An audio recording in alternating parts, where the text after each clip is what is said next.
All right. What is going on, everybody? My name is Pete, but you probably already knew that. But in case you didn't, you guys are watching the one and only Paid to Drive and Paid to Drive Vlogs, day number 1272, coming at you. Hope you're all doing well out there. If this is your first time on my channel, welcome first and foremost. Everybody leave a comment saying hashtag first timer. But if you've been here before, leave a comment saying hashtag before. And of course, if you haven't yet, make sure to hit that red subscribe button down below and turn on all notifications with the little bell to the right if you drive for apps like GrubHub, DoorDash, Postmates, Uber Eats, or any of the others. And of course, let's see if we can get 200 thumbs up down below. Comment 111 if you hit the like, and let's jump into this. So, this article will be linked down below, and if it's not, leave a comment and I'll put it. 5 big reasons the delivery boom may soon go bust. Okay, and this was sent in by Buddha-san, so thank you to Buddha-san for this. When lockdown restrictions forced the closure of dining rooms around the country, it seemed like a gold rush for big delivery. The collection of app-based delivery services like DoorDash, GrubHub, Seamless, and others that act as third parties to connect hungry users with restaurants.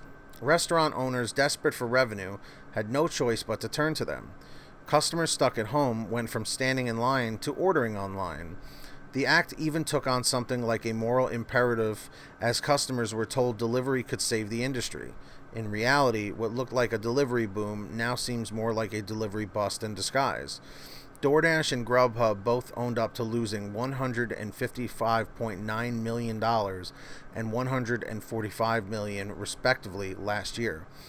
And it seems very likely things won't get better, short of a total ghost kitchen takeover. Here's why. Growth probably isn't as big as it seems. Last year, the major delivery platforms experienced major growth. Uber Eats reported its restaurant base grew by 75%, while DoorDash increased revenue by 241% during 2020. However, according to a new study published by Daniel Min McCarthy and Elliot Shin Oblander, an assistant professor of marketing at Emory and a PhD student at Columbia Business School, respectively, the gains the industry experienced last year can be attributed mostly to a substitution away from dine-in behavior. And contrary to what reps from delivery companies have argued about user growth, they're mostly splitting, not increasing. Customers with restaurants, with users signing up for multiple services instead of unique customers. So far, guys, I gotta say, this is definitely a little alarming. According to McCarthy and Oblander, who looked at credit card geolocation and restaurant data collected from Earnest Research, Yipit Data, and SafeGraph, the pandemic created an estimated $19.3 billion in revenue for delivery companies. This accounted for roughly 70% of growth. As the Wall Street Journal noted, while sales did grow by 122% last year, if the pandemic hadn't kept people from dining in restaurants, the number would have been just 38%. Furthermore, McCarthy and Oblander write, the growth in the past year represented a U-turn. Pre-pandemic, customer acquisition was falling, as was order frequency, and growth was stalling. It stands to reason, then, that as diners are allowed to return to restaurants without restrictions, sales may drop sharply. On the delivery platforms, McCarthy and Oblander believe the growth experienced by the platforms in 2020 is not going to last. We just kind of imagine it would be what we just saw last year, but in reverse, McCarthy says.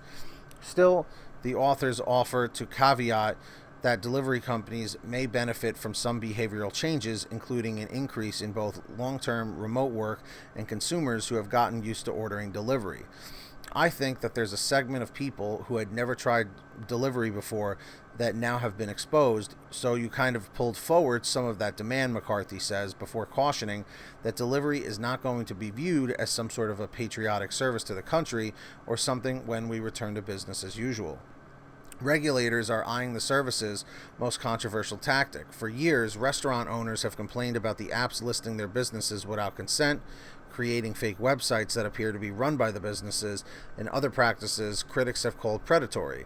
Doing something about these practices may feel like a hopeless task, as just four companies, Civil Eats reported last year, control nearly the entire market. There may be some momentum nationwide to tackle these practices, which are now illegal in California as of January and may soon be illegal in Illinois, where State Senator Melinda Bush introduced the Fair Food Delivery Act, which would make these practices illegal and fine the companies over $1,000 per violation per violation per day. It would also allow restaurants to recover damages.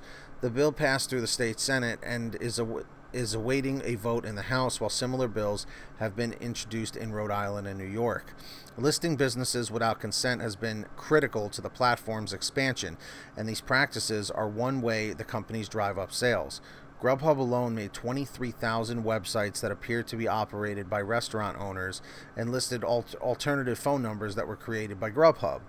Anytime a call is made to one of those numbers, even if it's just to ask a question about dine-in service, GrubHub gets a commission.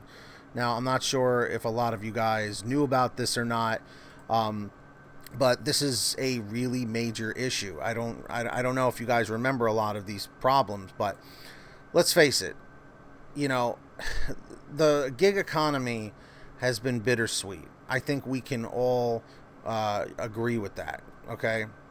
It's been bittersweet, mainly for the fact that you guys know you can make your own hours, you know, you can kind of, you know, work at your leisure. You get to call the shots on which orders you accept and all that stuff. But, you know, on the downside, look how much money these companies are losing. Anybody who tells you these companies are doing great, they don't really know the full story, okay? It's very sad. It's very disheartening just to see, you know, where things started so many years ago and now where it has ended up. It's tough, man. It's definitely a very tough situation to watch unfold, you know. And anyway, I also want to mention that if you guys ever want to send me anything to read for an email or just have a question, make sure to send it to paidtodrivestories@gmail.com. Please do not send messages over Facebook, because I am not responding to Facebook messages anymore, just because I have like thousands of messages on there and it just got to be too much. It's just easier to put it all in one place. So paidtodrivestories@gmail.com is the best place to reach me. And of course, guys, definitely, you know, make sure to check out our Patreon over at patreon.com/paytodrive. If you guys want to sign up, the link is in the description down below and in the pinned top comment.